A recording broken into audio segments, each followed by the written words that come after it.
শুরু হলো সব খবর, কম সময়ে সব খবর একসাথে। খবরটা খুব বড় করে বলবো না, কিন্তু যতখানি বলবো তাতে করে আপনি জেনে যেতে পারবেন আজ কোথায় কি হলো। যমুনা টেলিভিশনের নিয়মিত এই আয়োজনে আপনাদের সবাইকে স্বাগত জানাচ্ছি আমি দেবাশিস চন্দ্র সরকার। বাংলাদেশ নিয়ে ফেসবুকে বিভ্রান্তিমূলক অপপ্রচার ঠেকাতে মেটাকে ব্যবস্থা নেওয়ার আহ্বান জানিয়েছেন অন্তর্বর্তী সরকারের প্রধান উপদেষ্টা ডক্টর মোহাম্মদ ইউনূস। মেটার মানবাধিকার নীতি বিষয়ক পরিচালক মিরান্ডা সিসন্স প্রধান উপদেষ্টার সঙ্গে সাক্ষাৎ করলে এই আহ্বান জানানো হয়। ডক্টর ইউনূস বলেন, ব্যাপক হারে বিভ্রান্তিমূলক প্রচারণা চলছে এবং বাংলাদেশ এর ভুক্তভোগী।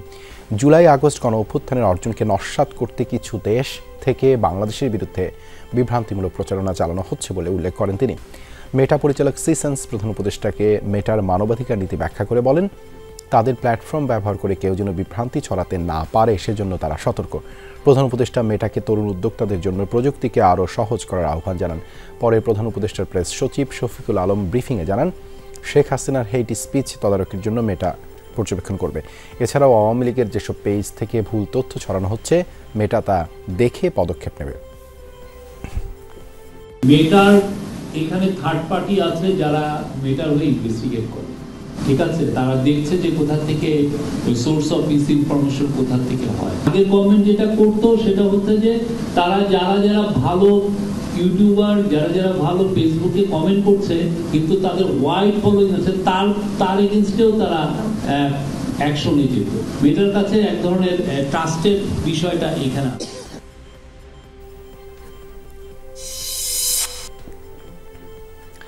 সাম্প্রতিক সংকটে ভারত বাংলাদেশে দ্বিপাক্ষিক ব্যবসা ক্ষতিগ্রস্ত হচ্ছে বলে জানিয়েছেন পররাষ্ট্র উপদেষ্টা তৌহিদ হোসেন। আক্রান্ত হচ্ছে দুই দেশই। দুপুরে প্রেস ক্লাবে আয়োজিত সার্ক নিয়ে এক সেমিনারে তিনি কথা বলেন। 5 আগস্টের পরে বাংলাদেশ ভারত সম্পর্কে যে গুণগত পরিবর্তন হয়েছে তা মেনে নিয়ে সম্পর্ক এগিয়ে নিয়ে যাওয়ার আহ্বান জানান পররাষ্ট্র উপদেষ্টা। সোমবারে পররাষ্ট্র সচিব পর্যায়ের বৈঠক ফলপ্রসূ হবে বলেও আশা তার। প্রধান উপদেষ্টা সার্ককে শক্তিশালী সংগঠন হিসেবে দেখতে চান বলেও জানান উপদেষ্টা। বলেন, সার্কের শুরুতে সামিট হলেও অগ্রগতি হয়েছে কম। রাষ্ট্র বা সরকার প্রধানদের মধ্যে দেখা সাক্ষাৎ হচ্ছে না। সার্কের মাধ্যমে সেটা করা যেতে পারে বলেও মনে করেন উপদেষ্টা।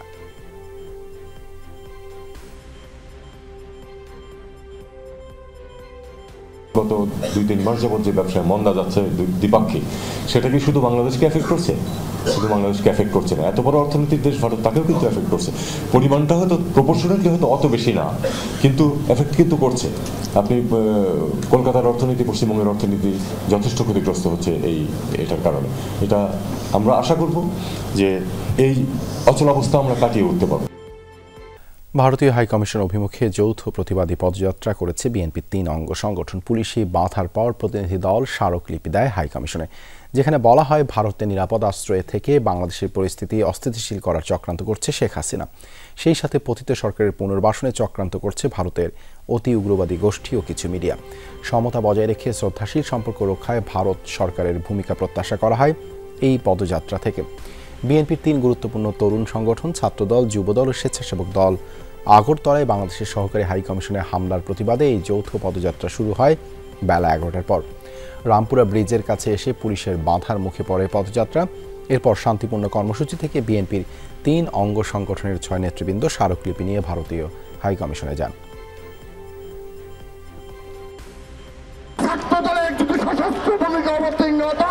বাংলাদেশের স্বাধীনতা সার্বভৌম করতে এই ছাত্র দলের লক্ষ লক্ষ নেতা কর্মী সর্বাত্মকভাবে প্রস্তুত হয়েছে। আমরা ভারতের প্রতি উদাত্ত আহ্বান জানাই, আমরা বন্ধু রাষ্ট্র চাই। প্রভুত্ব সুলভ মনোভাব পোষণ করলে আমরা বরদাস্ত করব না। শেখ হাসিনা বাংলাদেশের মানুষকে বন্দী এবং কৃতদাস করে রেখেছিল। জনগণের প্রবল স্রোতের কাছে হাসিনা পালিয়ে গেলেন। সেই হাসিনাকে ফেরানোর জন্য ভারতের শাসক শ্রেণী যা করছেন সরাসরি আগ্রাসন ছাড়া আর কিছু নয়।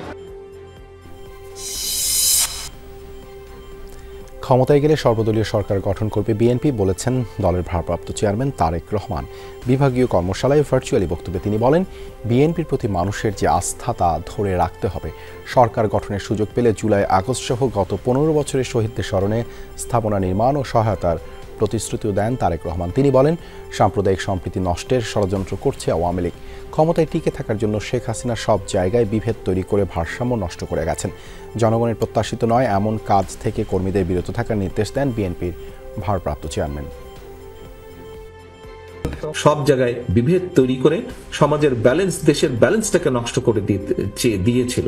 বিএনপি একা পারবে না, আমাদেরকে পারতে হলে সবাইকে সাথে নিয়ে করতে হবে। সেজন্যই কিন্তু আমরা জাতীয় সরকারের কথা বলেছি। আমরা আন্দোলনরত যেই দলগুলো ছিলাম একসাথে আমরা আন্দোলন করেছি।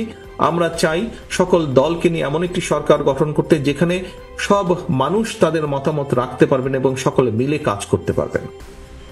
অবৈধভাবে বসবাসকারী কোনো বিদেশি নাগরিককে বাংলাদেশে থাকতে দেয়া হবে না জানিয়েছেন স্বরাষ্ট্র উপদেষ্টা অবসরপ্রাপ্ত লেফটেন্যান্ট জেনারেল মোহাম্মদ জাহাঙ্গীর আলম চৌধুরী। অবৈধভাবে অবস্থানরত কর্মরত বিদেশি নাগরিকদের অবিলম্বে যোগাযোগ করতে দেয়া হয়েছে সতর্কীকরণ বিজ্ঞপ্তি। অনুরোধ জানানো হয়েছে প্রয়োজনীয় কাগজপত্র সহ বৈধতা অর্জনের, অন্যথায় নেওয়া হবে প্রয়োজনীয় আইনি ব্যবস্থা। সচিবালয়ের স্বরাষ্ট্র উপদেষ্টা বলেন, বিভিন্ন দেশের অনেক নাগরিক আছেন বাংলাদেশে, তবে ঠিক কত সংখ্যক বিদেশি আছেন তা অস্পষ্ট। জানা নির্দিষ্ট কোনো দেশ নয়, বরং সব দেশের নাগরিকদের জন্যই প্রযোজ্য হবে এই নিয়ম। এ সময় সাংবাদিকদের প্রশ্নের জবাবে তিনি বলেন, সব সীমান্তে কড়া নজরদারি রয়েছে, অহেতুক প্রোপাগান্ডা চালানো হচ্ছে, গণমাধ্যমকে সত্য উন্মোচনের আহ্বান জানান তিনি। কোন বিদেশি অবৈধভাবে বাংলাদেশে থাকতে দেওয়া হবে না। এই কতজন আছে এই স্ট্যাটিস্টিক্সটা আমাদের কাছে এখনো নাই। অনেক দেশেরই আছে, আমি কোন দেশের নাম মেনশন করতে চাচ্ছি না, বাট কোন দেশেরই আমরা এই অবৈধ নাগরিককে বাংলাদেশে থাকতে দিব না। জাতীয় সংসদ নির্বাচন সহ প্রতিটি রাজনৈতিক নির্বাচন নির্দলীয় সরকারের অধীনে চান সাবেক স্থানীয় সরকার প্রতিনিধিরা। যত দ্রুত সম্ভব নির্বাচন দেওয়ার তাগিদও দিয়েছেন তারা। নির্ধারিত সময়ের মধ্যে কাজ শেষ করতে চায় নির্বাচন সংস্কার কমিশন, জানিয়েছেন ডক্টর বদিউল আলম মজুমদার। এদিকে অবাধ, সুষ্ঠু, নিরপেক্ষ নির্বাচনের আহ্বান জানিয়েছেন স্থানীয় সরকার প্রতিনিধিরা। সকালে জাতীয় সংসদ সচিবালয়ে স্থানীয় সরকারের সাবেক প্রতিনিধিদের সাথে মতবিনিময় সভা করে সংস্কার কমিশন। স্থানীয় সরকার নির্বাচনে রিটার্নিং কর্মকর্তা হিসেবে জেলা প্রশাসকের পরিবর্তে নির্বাচনী কমিশনের কর্মকর্তাদের নিয়োগের পরামর্শ তাদের। স্থানীয় সরকার ব্যবস্থা শক্তিশালী করার দাবি জানান সাবেক প্রতিনিধিরা। তত্ত্বাবধায়ক সরকারের মেয়াদটা বাড়িয়ে দিয়ে স্থানীয় এবং জাতীয় নির্বাচন একত্রে করা। আমরা একদিন পর্যন্ত নেব, কারণ পরিচালিত করার সুযোগ থাকবে আমাদের কাজটা আমরা সততার সাথে, নিষ্ঠার সাথে করে আসছি এবং আমরা সময় মতোই এটা শেষ করতে চাই।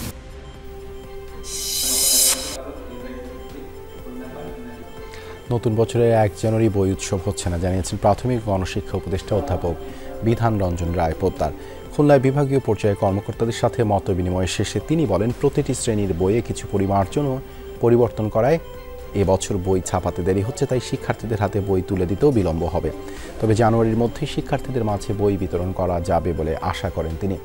বিধান রঞ্জন আরও জানান, আগামী 5 বছরের মধ্যে পর্যায়ক্রমে সকল প্রাথমিক বিদ্যালয়ে মিড ডে মিল চালু করা হবে, যা আগামী বছরেই প্রকল্প আকারে শুরু করা হবে। ফলে সেগুলো আমাদের বাতিল করতে হয়েছে, ফলে নতুন করে আবার টেন্ডার করতে হয়েছে কিছু বইয়ের জন্য। সেই সব কারণে আমরা একটু পিছিয়ে আছি। ফলে আমরা এবার অন্যান্যবার যেভাবে বই উৎসব 1 জানুয়ারি করা হয়, আমরা ঠিক এই ধরনের উৎসবে যাচ্ছি না।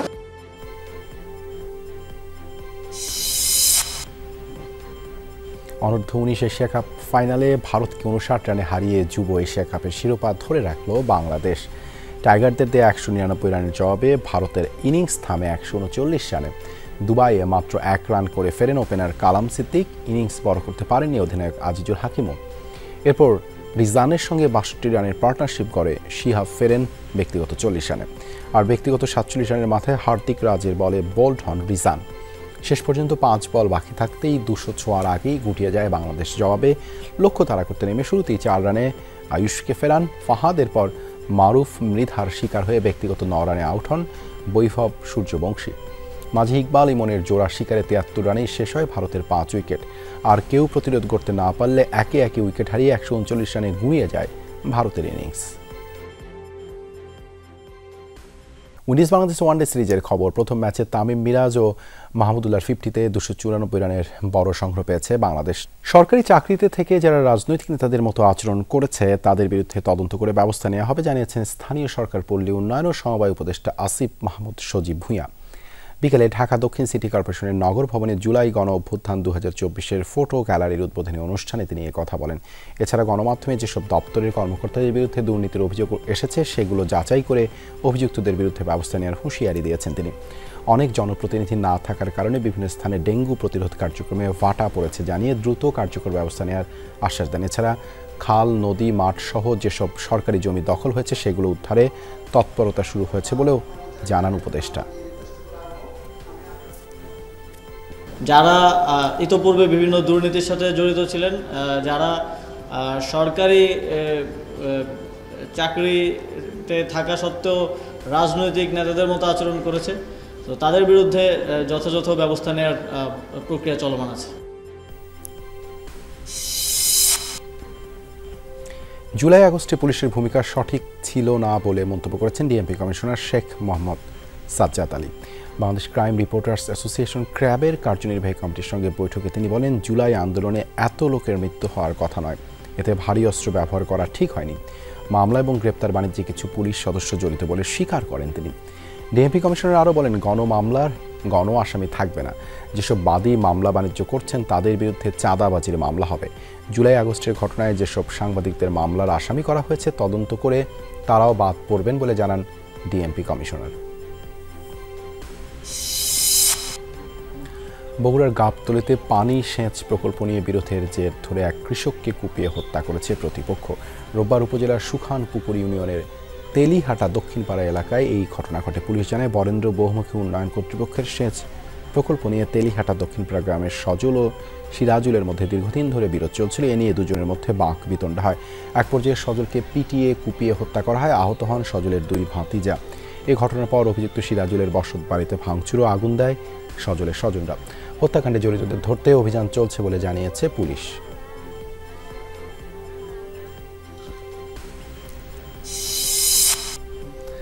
নাটোর হালতি বিলের জিয়া খালের নিয়ন্ত্রণ নিয়ে দুপক্ষের সংঘর্ষে বেশ কয়েকজন আহত হয়েছেন। রোববার দুপুরে বিল এলাকায় এই ঘটনা ঘটে। পুলিশ জানায়, জিয়া খালের নিয়ন্ত্রণ নিয়ে হালতি গ্রাম ও বাঁশিলা গ্রামের লোকজনের মধ্যে সংঘর্ষ বাধে। এ সময় বেশ কয়েকটি ঘর ভাঙচুর করা হয়। খবর পেয়ে পুলিশ গিয়ে পরিস্থিতি নিয়ন্ত্রণে আনে। আহতদের স্থানীয় হাসপাতাল ও ক্লিনিকে ভর্তি করা হয়েছে। বর্তমানে এলাকার পরিস্থিতি স্বাভাবিক রয়েছে বলে জানিয়েছে পুলিশ।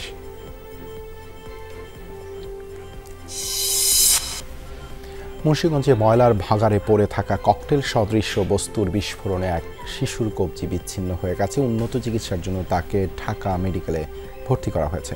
রোববার দুপুরে পৌরসভার দক্ষিণ ইসলামপুর এলাকায় এই ঘটনা ঘটে। পুলিশ জানায়, বাবা ও ভাইয়ের সাথে ময়লার ভাগাড়ে বোতল কুড়াতে যায় শিশু সজীব। এ সময় পড়ে থাকা ককটেল সদৃশ্য বস্তুর বিস্ফোরণে সজীবের হাতের কবজি বিচ্ছিন্ন হয়ে যায়। পরে তাকে উদ্ধার করে নেওয়া হয় মুন্সিগঞ্জ জেনারেল হাসপাতালে। সেখান থেকে উন্নত চিকিৎসার জন্য ঢাকায় রেফার করা হয়। বিষয়টি খতিয়ে দেখে ব্যবস্থা নেওয়ার কথা জানিয়েছে পুলিশ। বিতর্ক একটি তার্কিক সংগঠনের উদ্যোগে ঢাকা বিশ্ববিদ্যালয়ের জগন্নাথ হলে আয়োজিত হল দ্বিতীয় সৌহার্দ্য বিতর্ক প্রতিযোগিতা 2024। এতে অংশ নেয় দেশের স্কুল, কলেজ ও বিশ্ববিদ্যালয় পর্যায়ের 62টি দল। আয়োজনের আন্তঃ স্কুল কলেজ পর্যায়ের champion Adamjee cantonment public school and runner up হয় যশোর জেলা স্কুল। অনুষ্ঠানে সভাপতিত্ব করেন বিতর্ক একটি তার্কিক সংগঠনের সভাপতি প্রত্যয় ঘোষ। তার বক্তব্যে বলেন, ঢাকা বিশ্ববিদ্যালয়ের ইতিহাসে প্রথমবারের মতো সবচেয়ে বেশি সংখ্যক দল নিয়ে বিতর্ক আয়োজন করেছে জগন্নাথ হল। এভাবেই নানা আয়োজনে দেশের সম্প্রীতি বজায় রাখতে জগন্নাথ হল সবসময় অগ্রণী ভূমিকা রেখে আসছে।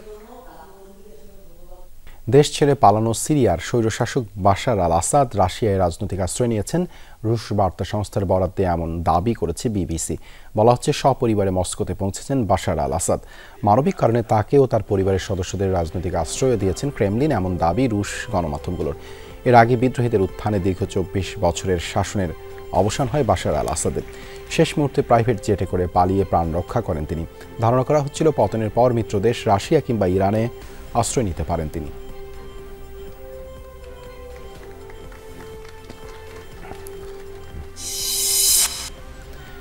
দেশবিরোধী চক্রান্ত আগরতলায় বাংলাদেশের সহকারী হাইকমিশনে হামলা প্রতিবাদে মশাল মিছিল করেছে বৈষম্য বিরোধী ছাত্র জনতা। রাত 8টার দিকে মিরপুর 10 নম্বর গোল চত্বর থেকে মিছিল বের হয়। বক্তারা বলেন, ভারত নানা মাধ্যমে দেশকে অস্থিতিশীল করার চেষ্টা করছে। সে দেশের গণমাধ্যমে প্রতিনিয়ত মিথ্যা তথ্য প্রচার করা হচ্ছে। এ ধরনের ন্যাক্কারজনক কর্মকাণ্ডে ভারত প্রমাণ করেছে তারা কখনোই বাংলাদেশের বন্ধু নয়। সাবেক প্রধানমন্ত্রী শেখ হাসিনার এসব উস্কানিমূলক কর্মকাণ্ড ঘটাচ্ছে বলেও অভিযোগ করেন তারা। বলেন, দেশের সার্বভৌমত্ব নিয়ে যে কোনো ষড়যন্ত্র মোকাবেলায় সব সময় প্রস্তুত রয়েছে ছাত্র জনতা। মিরপুর 10 নম্বর থেকে শুরু হওয়া মিছিল মিরপুর 6 ও মিরপুর 2 নম্বর ঘুরে আবারও 10 নম্বর গোল চত্বরে এসে শেষ হয়।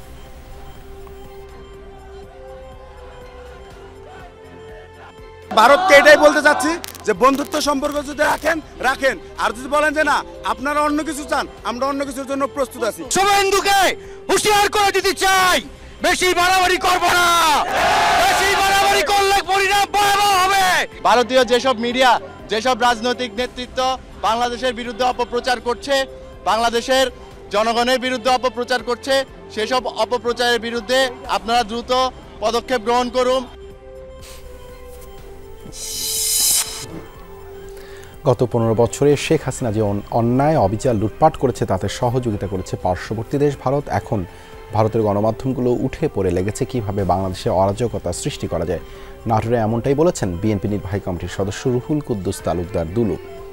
রোববার বিকেলে বড়াই গ্রামের জোনাইল ইউনিয়ন বিএনপি আয়োজিত জনসভায় প্রধান অতিথি হিসেবে উপস্থিত ছিলেন তিনি। এ সময় রুহুল কুদ্দুস তালুকদার দুলু আরও বলেন, শেখ হাসিনা তার শাসনামলে বাংলাদেশকে ভারতের অঙ্গরাজ্যে পরিণত করেছিল, যার জন্য ছাত্র জনতার এই বিজয় মেনে নিতে কষ্ট হচ্ছে ভারতের।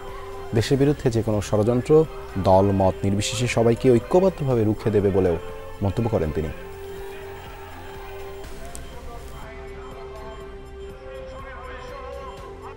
শেখ হাসিনা যে অন্যায়, যে অবিচার বাংলাদেশের মাটিতে করেছে, যে লুটপাট করেছে, যে লুটপাটের সহযোগিতা পার্শ্ববর্তী রাষ্ট্র ইন্ডিয়া করেছে। কুমিল্লা মুক্ত দিবস উপলক্ষে বর্ণাঢ্য শোভাযাত্রা বের করা হয় নগরীতে। প্রশাসন আয়োজিত কর্মসূচিতে অংশ নেন বিএনপি ও অঙ্গ সংগঠনের নেতাকর্মীরাও। নগরীর প্রধান সড়ক ঘুরে পুনরায় টাউন হলে গিয়ে শেষ হয় শোভাযাত্রাটি।